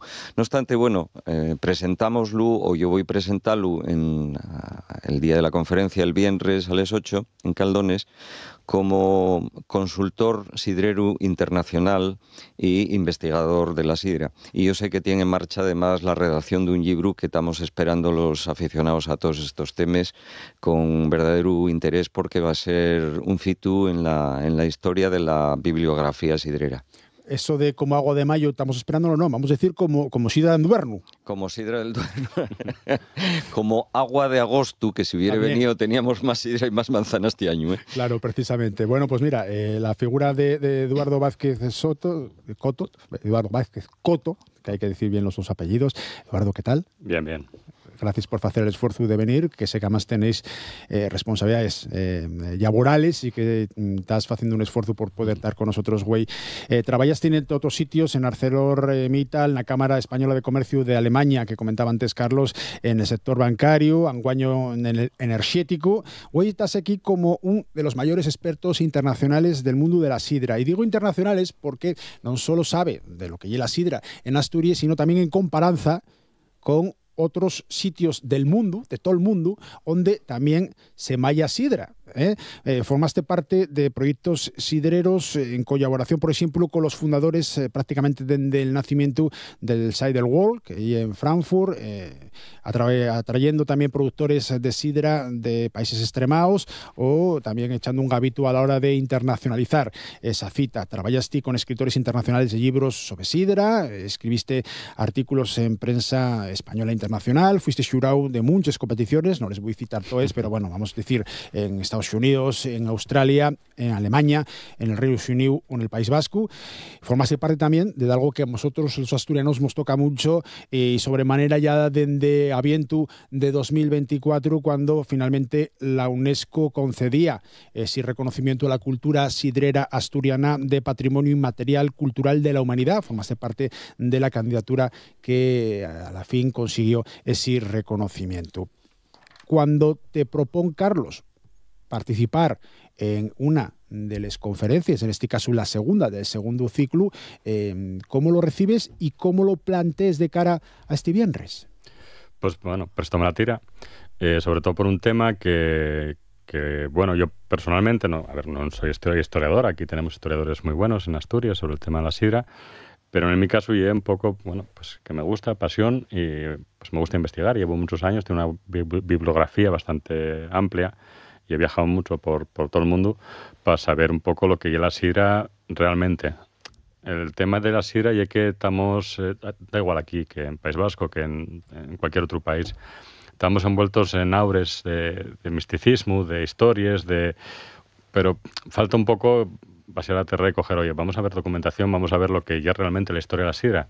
Y eso nos falta aquí, precisamente el libro que estoy trabajando en él. Entonces el tema de hablar sobre la tradición sidrera, más de 1000 años de historia de la sidra, préstame precisamente porque estoy investigando ese tema y bueno, y es curioso que falta mucha información o no se conoce mucha información y hay muchos mitos en torno a la sidra. Entonces, bueno, me prestó mucho para poder un poco adelantar lo que ya el trabajo que estoy haciendo. Bueno, después vamos a desendocar un poquitín más lo que ya ese trabajo y cómo vas a estructurar tu intervención del viernes, pero en el caso concreto de el Llagar de Garbelles, que es la zona de la parroquia de Caldones, donde estás tú asitiado, donde tú es, donde la tu familia, Carlos, tenéis en la Fundación Almastur ya un, vamos a decir, percorrido detrás de esta actividad con una sala muy curiosa que fuiste trabajando tú en colaboración, pero tú también personalmente y materialmente para poner en marcha, y el llagar está exactamente debaixo. Sí, y el llagar familiar y el llagar en el que trabajó mi padre, que fue llagareru profesional nos años a partir de 1943, que fue cuando, después de la guerra, mi abuelo mandó hacer el llagar, y a partir del 43 empezó a funcionar industrialmente. De aquella y era probablemente el llagar más grande de la zona. Un llagar de 200 metros cuadrados con capacidad para hacer unos 50.000 litros de sidra, pues y era mayor que el de Menéndez de aquella, ¿sí? Y mayor que el de Trabanco de aquella, ¿no? Claro, y era el más nuevo. Mi padre después fue dejándolo a partir de los 1975 así, cuando se puso de chigreru. Y bueno, pero el llagar sigue allí, y yo con los míos fíos cada 2 años solemos hacer sidra así casero para la familia y tal. Y entonces en un momento determinado, cuando me xubilé y tal, pues para dar un poco sentido a la mi xubilación y sin salirme de la mi línea de trabajo en el tema asturianista y eso, pues puse en marcha esta fundación, la Fundación Almastur, y pensé que podía hacerlo allí mismo, igual que Xovellanos, eso vilo nun sueño además, ¿no? Igual que Xovellanos entamó su instituto en la Casa Alforno, que era unos locales de la familia, pues yo pensé que allí en la parte de atrás de la mi casa, que está en la parte de arriba del llagar, pues tenía espacio para hacer esa sala, que efectivamente fícela con la ayuda de un obrero, de un ayudante manualmente. Fueron más de 1000 horas seguramente de trabajo. Sí, sí. Eso vi yo también. Y de ahí Esperres, ¿no? A donde sí, Esperres sí. también. Pero quedónos un espacio muy guapo, tiene capacidad para unas 40, 45 personas sentadas, un pianín de media cola en el que se pueden hacer música, proyector y todas esas cosas, y justo debajo hay una escalera que baja directamente tal llagar, y allí pues las conferencias terminen siempre con una espicha donde se fala y se tomen culinos y se canta a veces. La sala de arriba más con una acústica espectacular. Sí, salió sin que fuere diseñado por ningún arquitecto, salió una acústica espectacular, efectivamente, y madera y una parte de piedra, y la verdad es que suena muy bien. No necesitamos usar megafonía en absoluto, el sonido y el limpísimo, no tiene reverberación y da gusto cantar allí. Bueno, yo muchas veces por la noche después de cenar tengo un piano también en la sala de mi casa, pero la mayoría de las veces subo a la sala, ciérrome allí y por la noche estoy ahí una horina tocando y cantando. Bueno. Por cierto, en las conferencias siempre hay una parte musical o poética en los intermedios, ¿no? Ya lo falamos ayer, Edu y yo, y tenemos establecidas dónde se van a hacer las poses y bueno. ¿Vas a encargarte tú también de esa parte musical? El viernes yo voy a cantar un estreno, por cierto, voy a estrenar una asturianada con una letra del padre Llorián, el gaitero. Sí. Y va a haber también y va a haber también la intervención, digamos, espontánea, no espontánea porque está pactada, pero bueno, de un cantante de asturianada que tiene estudios de canto, que bueno, que se ofreció también a cantar, ¿no? A ver si me viene a la cabeza cómo se llama este hombre, ya te lo diré. Bueno, vete pensándolo. Sí. A ver, ¿cómo vamos a desarrollar la intervención que tienes prevista el viernes en la Fundación Almastur en estas conferencias que... ¿Cómo? Ya me vino. Fernando en Triálogo. Bueno, además, vamos, mira qué casualidad, conocí un mío, amigo, de cuánta ya, porque fuimos al mismo instituto en Sisión. El gran Fernando en Triálogo. Sí, hombre, sí. Que estaba preparando además estudios precisamente sobre la historia de la tonada y un estudio Sigue con Edu. Venga, Edu. Pues, a ver, yo, la gente que vaya allí a disfrutar de esta jornada, lo que me gustaría es que tuviera un poco un conocimiento, saliera de allí con un conocimiento un poco en global, ¿no? De lo que ya es la historia de la sidra. Entonces empiezo, por lo que ya el origen de la manzana, obvio, porque sin manzana no hay sidra. Y después ir un poco con datos, con anécdotas desde que empieza. Digamos que desde que empezamos aparece la manzana en Europa y las primeras notaciones que tenemos de fermentados en la historia. Y después algo muy curioso, que la xente, por ejemplo, non sabe que la sidra pues, fue de los últimos fermentados en tener un nombre. Mientras que la cerveza tenía un nombre, el vino tenía un nombre, la hidromiel tenía un nombre, pues tenemos que esperar hasta la Edad Media para dar un nombre a la sidra, ¿no? Ah, sí. Sí. Eso hasta el siglo VIII o IX no tenía nombre. ¿Y cómo se denominaba si ya existía? Pues eran todo, no existía residualmente, pero ya todo vino de membrillo, vino de pera, pero no tenía un nombre como tal, igual que la cerveza sí tenía un nombre. ¿Sí? Vino ya era vino, y el vino era de uva, y la hidromiel ya era pues de miel, pero tenía un nombre, no ya era vino de miel o vino, tenía un nombre porque era algo ya significativo. La sidra, por ejemplo, no porque no fue hasta esa época que tuviera un carácter lo suficientemente importante para dar un nombre. Y eso mucha gente pues también lo ignora. Entonces, a partir de ahí, pues vamos a desarrollar esa Edad Media, cómo empieza. Pues dar un poco datos de que en realidad sí empieza aquí en Asturias, a nivel mundial, lo que no la fermentación de sidra como tal, pero sí lo que una bebida que pasa a tener cierto protagonismo en la sociedad, y a beberse, y a legislar, a aparecer en documentos legales, y aquí en Asturias donde aparece. Llámame la atención dos cosas que estás acabando de decir. Lo primero, que aparecía la manzana. Sí. ¿Cómo que no había manzana en un momento determinado y empiecen a... No, la manzana viene de Asia, y de las 9 frutas que llega, con los romanos al final pues tienes un imperio que mantener. Un imperio significa que necesites alimentación, necesites desarrollar todo lo que puedas y sacar todo lo de la tierra que puedas. La manzana viene de Asia. La manzana la que conocemos actualmente. Aquí pues habría lo que llamamos carruezos. El carruezo. Entonces había una manzana salvaje, pequeña, astringente, que no vale prácticamente ni para comer. Entonces, y era algo que podéis encontrar residualmente, pero no tenemos muchas investigaciones ni tampoco se ha encontrado gran cosa sobre el uso de este fruto, ¿vale? Entonces llega con Roma y después, Roma y es verdad que desarrolló lo que es la fruticultura. También mucha gente no sabe, que a mí parece normal, ¿no? Sabemos que tú si coges ahora en el supermercado una manzana, coges una semilla y plantesla, no te va a salir ese árbol. Tú lo sabes, sí. Pero hay mucha gente que no lo sabe. Sí. No sabe que no plantar una semilla y te sale el mismo árbol. Yo que sé, una golden, pues no te va a salir una golden, va a salirte cualquier cosa que no sabes lo que es. Sí. Entonces, para desarrollar fruticultura tienes que saber lo que son los esquejes, saber desarrollarlos, tal. Y eso llegó tarde, llegó con Roma, y ya con Roma pues ya tenían cierta cultura y cierto desarrollo de esto, y entonces ya puedes hablar de variedades de manzana, de desarrollos, tal. Pero por eso digo que llega tarde, ¿no? Mucha gente piensa que llevamos con la manzana aquí milenios, no. Eso pasó, y vosotros sabéis lo mejor que yo, también con los castañares. La castaña no es autóctona de Asturias, la castaña llega precisamente con Roma. Sí. Y llega un momento que mira, ahí lo que llega el castañar güey claro. En Asturias, desgraciadamente no tanto económicamente, porque podría tener un aprovechamiento mucho mayor, pero socialmente lo que llega el castañeu, lo que llega la castaña, la cultura que sí podemos hablar de milenaria en Asturias. Pues la misma historia prácticamente. Con Roma, pues aquí Asturias no llega a grandes urbes, lo que son las villas. Las villas supuso un avance de la Virgen aquí en Asturias, porque claro, tú piensas que una villa, la gente piensa que hay un chalet donde vivían allí. No, una villa pues tenía ferrería, tenía para desarrollar todo el tipo de elementos, el arao, tal, y tecnologías que no se conocían. Entonces, hay un sitio donde llegaba de repente toda esa tecnología, fruticultura, todo. Entonces, a partir de ahí, pues imagino que los primeros que vinieron pues plantarían vino. Y la bebida de Roma por excelencia, pero ya sabemos cómo hay Asturias, otras regiones europeas, ¿no?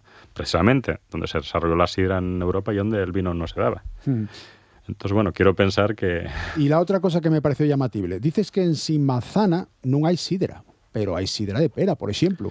O sí, hombre, eso sí. Que poníamos en los carteles en los años 90, esto sabe a piescu.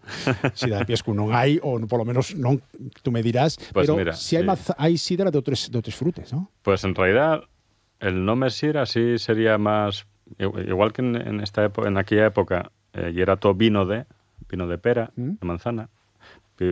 Pues ahora y es verdad que estaría mejor llamarlo sidra de, porque vino, en Europa por lo menos, está prohibido hablar de vino que no sea de uva.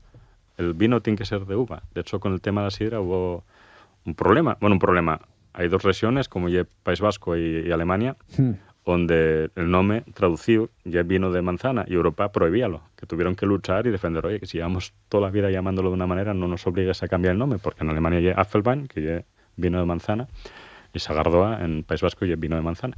Y tuvieron un conflicto legal con Europa por el tema de terminología. Entonces sí, está mejor llamado sidra de pera o sidra de membrío, sidra de piescos, que no vino de piescos o vino de... pero sí, así. Bueno, tocábamos en antes el tema del reconocimiento de la UNESCO. Parece que fue un reblago que se da, un paso fundamental en la conservación, non de la sidra solo, y el solo que no se me entienda como despectivo, sino que lle de la cultura sidrera asturiana en general. Carlos, tú eres buen conocedor de la cultura asturiana y en este caso también de la sidra. Desde el tu punto de vista, ¿está aprovechándose suficientemente? ¿Estamos dando los pasos que tenemos que ir dando, paso ante paso, para que este reconocimiento de la UNESCO tenga el valir que esperábamos? Yo no me parece que soy la persona más indicada para contestar eso. Edu sí, porque Eduardo tiene esa visión a nivel europeo, a nivel mundial de la sidra. De todas maneras, yo lo que me temo, como pasó con otros reconocimientos, pongamos de la tonada como bien de interés cultural y tal, quedóse un poco, el de la tonada digo, en una cosa teórica que non vi después un desarrollo suficiente. Habrá que estar muy atentos desde la sociedad para que no pase lo mismo con ese reconocimiento internacional de la sidra. Puede ser una gran oportunidad y la clave está en saber aprovecharla. Los asturianos muchas veces somos bastante toscos, bastante poco hábiles para aprovecharles oportunidades y sobre todo somos muy malos vendedores de lo nuestro en el mundo, entre otras cosas, porque hay un complejo de inferioridad tal que no creemos en lo nuestro verdaderamente. Mucho grandonismo, pero después a la hora de la verdad, non apostamos de verdad por lo propio. Ese é el primer paso é créelo. Por eso el libro de Eduardo va a ser también un libro fundamental, porque decir, é que la sidra casi la inventamos nosotros, como marca, ¿no? Como bebida con nome, como dice él, y aquí en Asturias, eso y un patrimonio asturiano y universal, mundial sí, pero sobre todo y un valor que tiene importancia desde el punto de vista del valor añadido de este producto.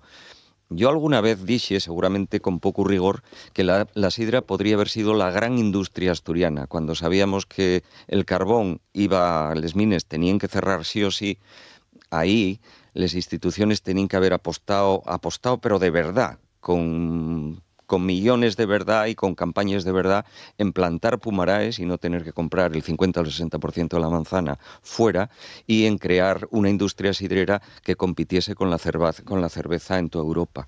No se fizo. Supongo que siempre se está a tiempo de enmendar en parte, pero y es verdad que se nos adelantaron a lo mejor los franceses, los vascos y de otras zonas. Eso sabe lo más, Edu, y por eso pregunta ya él. Y es muy difícil que me lo puedas resumir en un par de minutinos, pero ¿cómo ves el tema de la UNESCO y lo que estaba diciendo ahora Carlos? ¿Está aprovechándose a fondo? Aquí internamente probablemente, la explosión cultural, y es verdad que ahora pues estamos falando mucho de sidra, está están poniéndose cosas encima de la mesa. Pero sí yo esperaba otra cosa. Al final hay otra bebida, como ya la cerveza de Bélgica, que tiene este mismo reconocimiento de hace unos años. ¿Qué pasa? Que la cerveza, con ese reconocimiento, pasó a ser pues la meca de la cerveza. Quiero decir, cualquier cervecero que se precie, una vez en la vida va a ir a Bélgica y descubrir les lambics y va a leer, y hay 1000 libros en diferentes idiomas y está presente en toda la bibliografía del mundo de la cerveza en cualquier parte del mundo y una referencia. Ese es para mí el objetivo, pero el objetivo tienes que planear, tienes que hacer un programa. ¿Cómo lo haces? Porque no estamos hablando de aquí en casa con la sidra casera, con tal, que hay mucho movimiento y es verdad, hay que reconocerlo. Estamos hablando de algo a mayores y a mayores muy ambicioso. ¿Podíamos hacerlo? Sí, pero no creo que estemos dando pasos ahora en ese sentido y eso necesita mucho trabajo y mucho pensar y creérselo, como bien dices, pues hay que hacer un programa y a largo plazo de cómo llegamos a ser una referencia, esa meca, ¿no? Un sitio de en plan, ¿no? Pues Asturias dentro de X años va a ser un sitio que quien se aprecie en el mundo de la sidra tiene que pasar por aquí una vez en la vida. por la sidra, no simplemente para disfrutar de todo lo demás que tenemos en Asturias, es fantástico, pero digo exclusivamente por la sidra. Entonces, bueno, pienso que el objetivo que yo marcaría sería ese, entonces, bueno, y es complicado, pero no lo estamos haciendo ahora mismo. Bueno, podemos estar falando horas del asunto. Si queréis conocer más sobre la Fundación Almastur, sobre Eduardo Vázquez Soto, este experto en sidra internacional, los dos aspectos se xunten este viernes a partir de las 8 de la tarde en una ponencia Sidra de Asturias, más de 1000 años de tradición sidrera. Va a ser na Sala Almastur, en el Llagar de Garbelles, en Garbelles de Baxio, en Caldones, en Xixón. Muchísimas gracias por estar con nosotros, Carlos Rubiera como presidente de la Fundación Almastur y Eduardo Vázquez Coto como el experto en sidra internacional que va a ser el encargado de dar esta ponencia. Gracias a los dos. Muchas gracias a vosotros. Invito al público a que entren en la página web fundacionalmastur.com y allí ven el sitio, ven la programación, etc. Muchas gracias y buen día. Gracias.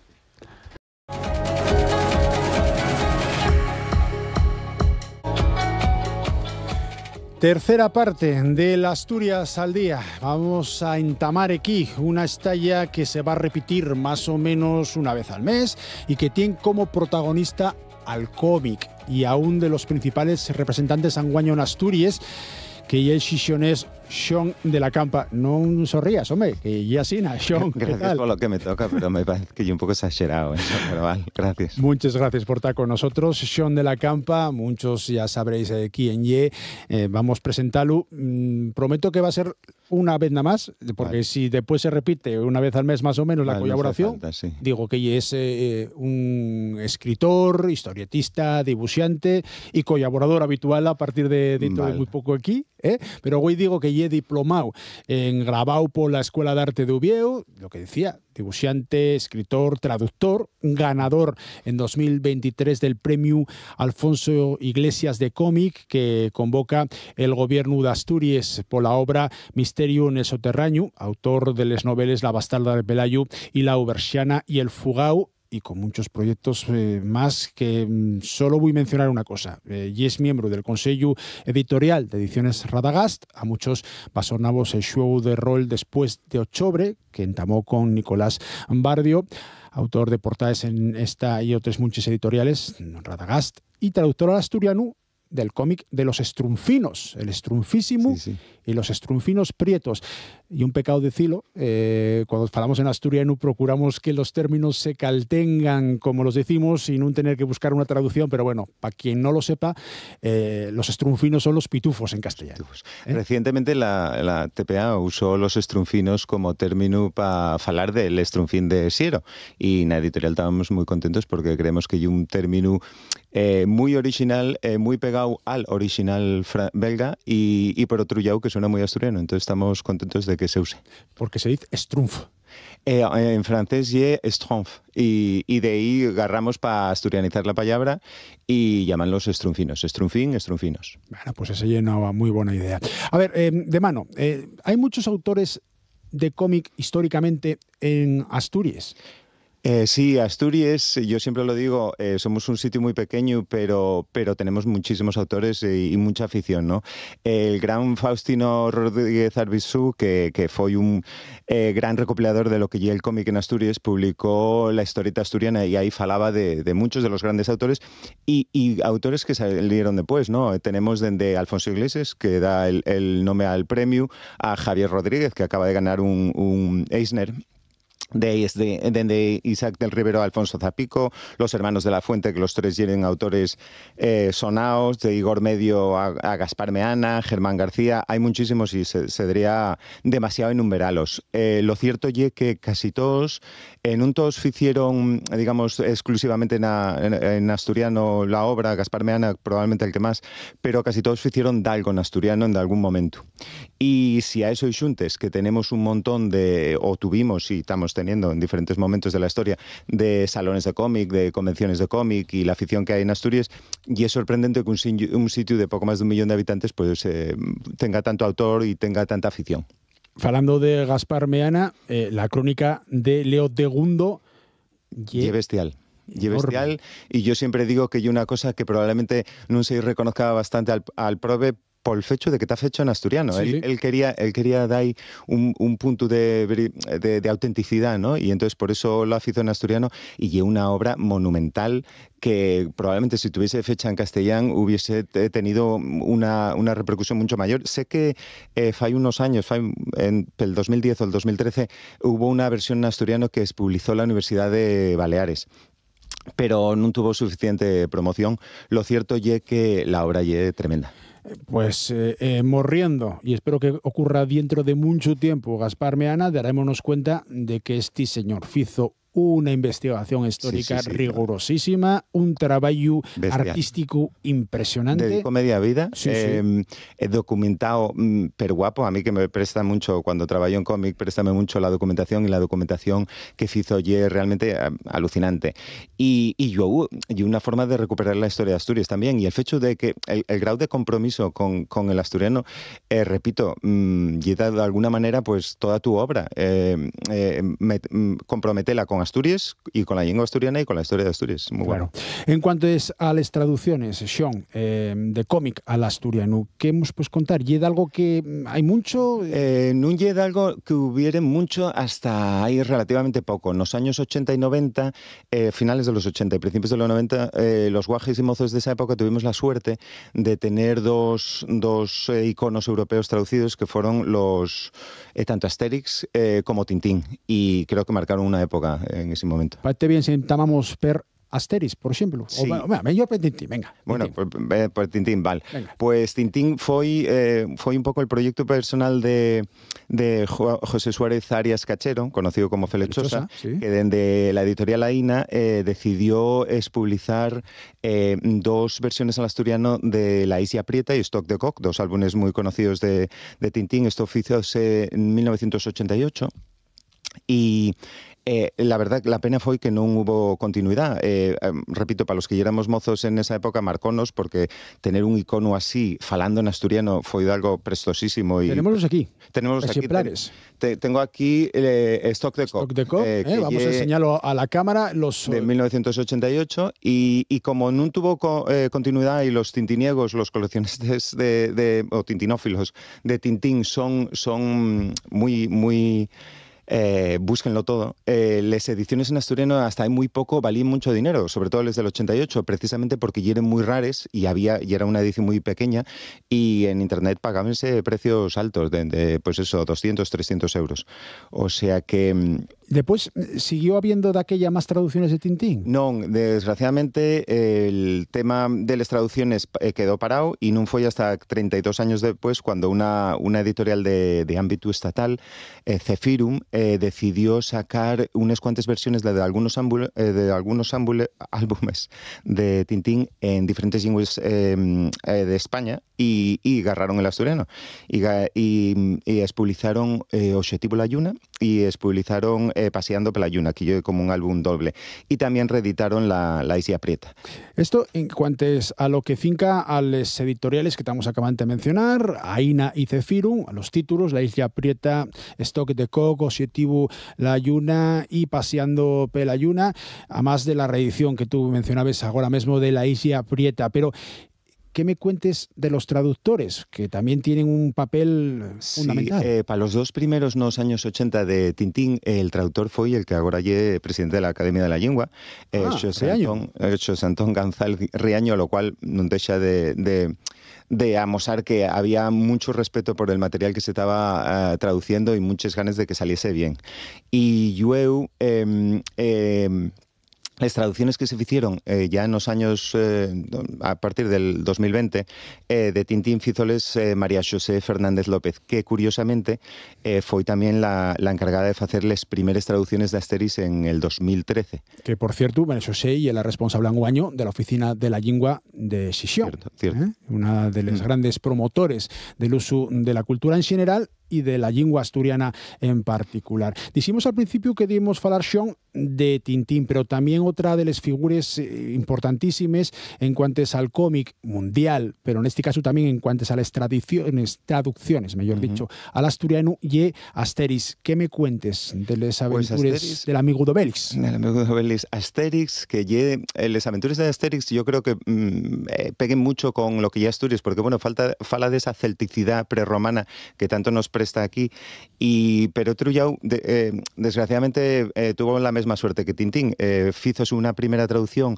creo que fue en el 92, de Asterix en Britania. Esta fue a cargo de Alborada Libros y yo non siguió. Esa traducción también la hizo en el su momento Xosé Antón González Riaño, y non siguió, desgraciadamente, pero sí es verdad que creo que por el 2013 o algo así, la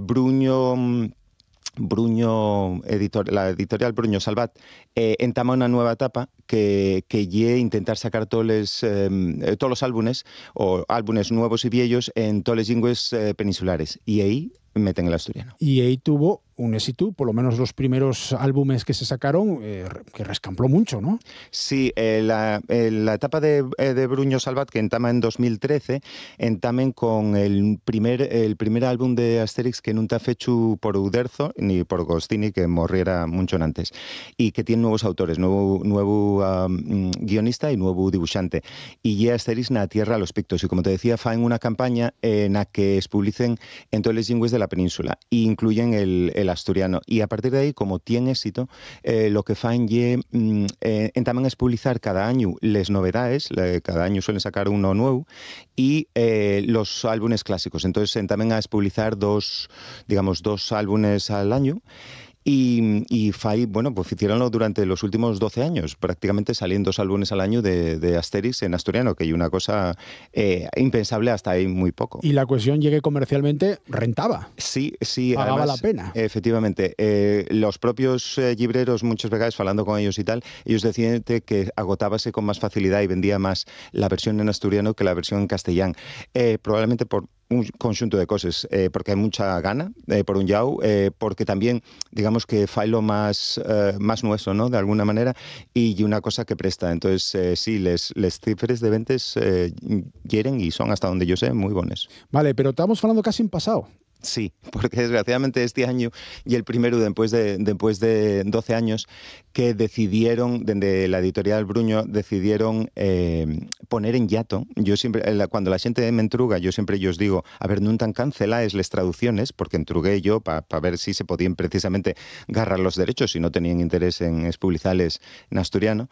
No tan canceláis, tan en hiatus. Lo que viene a ser ye que ahora mismo tan suspendidos. Entonces acaba de salir un nuevo álbum que ye Asterix en Lituania, y que ya en Portugal, y no sacaron versión en asturiano de él. Sabemos, porque también estuve interesando, que va a salir, creo que ya para febrero, la versión en mirandés, que lleva una variante del asturionés. De hecho, aquí tengo uno de los cómics de Asterix en mirandés. Pues mira. Mirandés.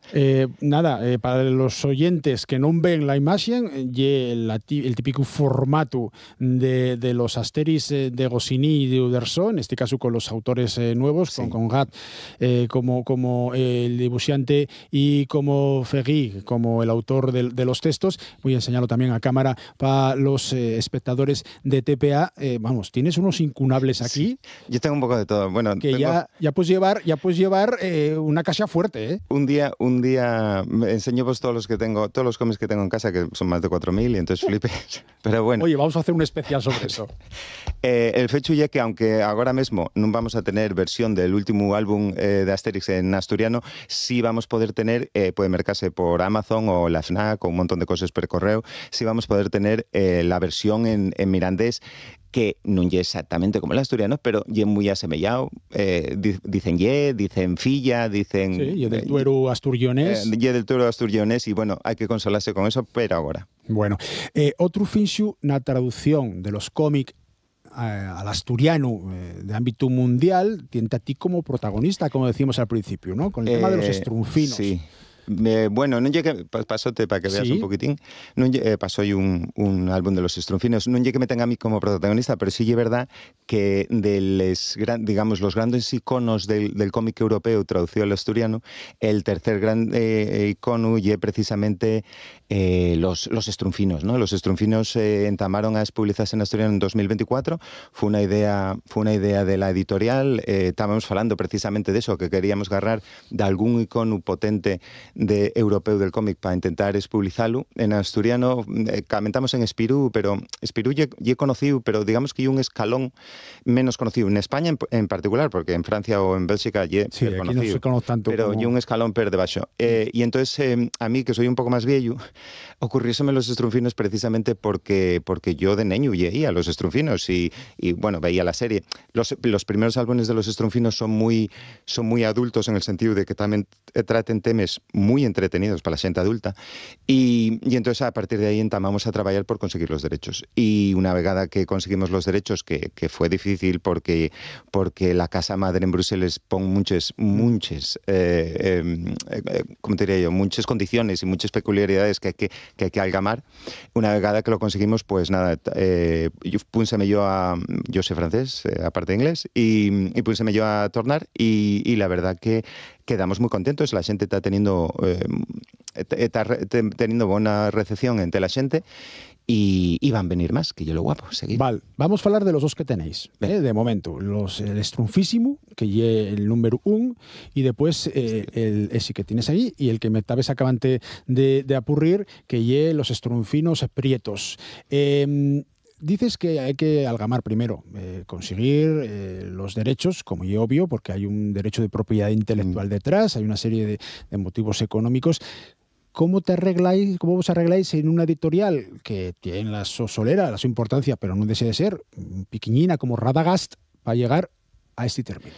El tema fue, nosotros planteamos precisamente los Estrunfinos porque lo mismo que Tintín y Asterix, los Estrunfinos tienen una característica que nos viene muy bien a Radagast, que tienen historia y digamos, simpatía por publicar en lingües minoritarias. Ajá. Entonces, tú puedes encontrar los Estrunfinos en bretón, en corsu, en vasco, en catalán, por supuesto, en un montón de lingües. Curiosamente en gallego no, pero puedes encontrarlos en un montón de lingües. Entonces pensábamos ya que eso podía ser una buena carta de presentación. Mira, nosotros somos una editorial pequeña, de una lengua pequeña, que queremos sacar los Estrunfinos en asturiano. Y entonces a partir de ahí entamamos a trabajar con ellos.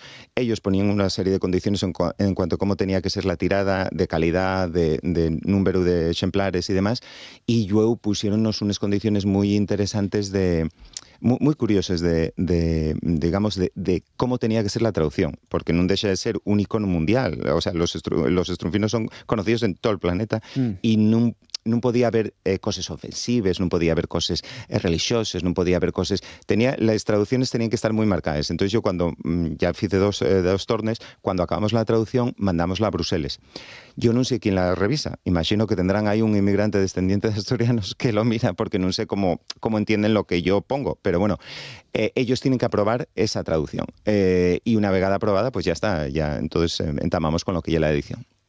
La calidad igual o mejor inclusive que lo que pudo ser el original, tapadura, sí, todo, papel curioso. Lo que pasa es que todo eso sube mucho Claro. mucho el precio de la edición, y luego hay que tener en cuenta que tenemos un ámbito de acción relativamente pequeño. Aquí una vegada más vuelven a entrar en show los coleccionistas, ¿no? Hay muchísimos coleccionistas de los Estrunfinos por el mundo, y el hecho de que haya una nueva edición en una lengua nueva para ellos fai que mucha gente de fuera de Asturias los esté mercando precisamente solo como coleccionistas. De hecho, yo metíme en algún foro de gente del resto del estado donde falaban abiertamente de los Estrunfinos en asturiano, que ellos prestaban mucho, que hay que mercarlo porque hay una cosa diferente, porque no sé qué. Daban muy buena nota al hecho de que los llamásemos los Estrunfinos. Llamó ellos mucho la atención, parecía ellos que era un nombre muy guapo y muy del norte, ponía, no sé qué quiere decir eso, pero ponía uno no sé, de Valencia. Suéname muy del norte, y digo, bueno, pues será. Y la verdad que está muy bien. Hay una cosa que hicimos, que antes decías que el Estrunfísimo y el número 1, y es verdad, el Estrunfísimo y el primero que sacó Radagast, pero de la colección y el número 2. Ah, mira, no lo sabía. Y entamamos por el Strunfísimo 1 porque fala mucho de la política y de la demagogia y de cómo puedes manipular al electorado para conseguir tus fines. Y como estamos, tanto el 24 como ahora, Trump y todas estas cosas, estamos viviendo en una época muy así, pues pareciónos que pegaba mucho. Y de alguna manera queríamos evitar digamos, la polémica que trae el primer álbum de los Strunfinos, que tiene una pequeña polémica. Los Strunfinos tienen muchas polémicas, acusaronlos de todos, de comunistas, de fascistas, de machistas, de todo. Pero el primer álbum tiene un poco de polémica por el hecho de que los Strunfinos prietos en de ellos países decidióse cambiar el color de los Strunfinos prietos a morado. Entonces hay ediciones en Estados Unidos y en China donde los Strunfinos prietos, esta misma portada, y morado. No prieto. Para evitar males entendidos, efectivamente. Sí. Entonces, como no queríamos que la primera historia de los Strunfinos en asturiano se focalizase en eso necesariamente, o que digamos de alguna manera tapase el fecho de que estábamos sacando los Strunfinos en asturiano, pues entonces por eso entamamos por el... Y que además, como no hay seres humanos, por lo menos non de momento, azules, no hay polémica, como la bandera de Asturias sobremanera azul, pues lo de los Strunfinos queda bien. Los Strunfinos queda bien, en azul queda muy guapo. Claro, tenemos un minutín para hablar del proyecto nuevo, porque ya estás trabajando en ello. Sí, ya estamos trabajando en el tercer álbum, que va a ser muy prestoso, va a llamarse Rinchar y Estrunfiar y Falar, que viene de un dicho en asturiano que es rinchar y estrunfiar, rinchar y falar y estrunfiar. Y un poco fala un poco, el original fala o quiere hacer una crítica a el conflicto lingüístico belga entre valones y flamencos. Y entonces hay dos zonas de la aldea que falen de manera diferente. Entonces nosotros vamos a meter ahí un poco de coña con el asturiano, con falar fino, menos fino, cosas así. Bueno, pues este es Xon de la Campa. Vamos a tenerlo aquí más o menos una vez al mes en Asturias al Día para hablar de cómic, güey, de traducciones, por ejemplo, desde los Strunfinos, de la que él es protagonista principal, de Asterix o de Tintín. Vamos a acabar precisamente el Asturias al Día de esta jornada con música, con la banda sonora de la serie de dibujos animados de Les Aventures de Tintín del año 1991, compuesta entre otros por Ray Parker. Gracias y hasta mañana.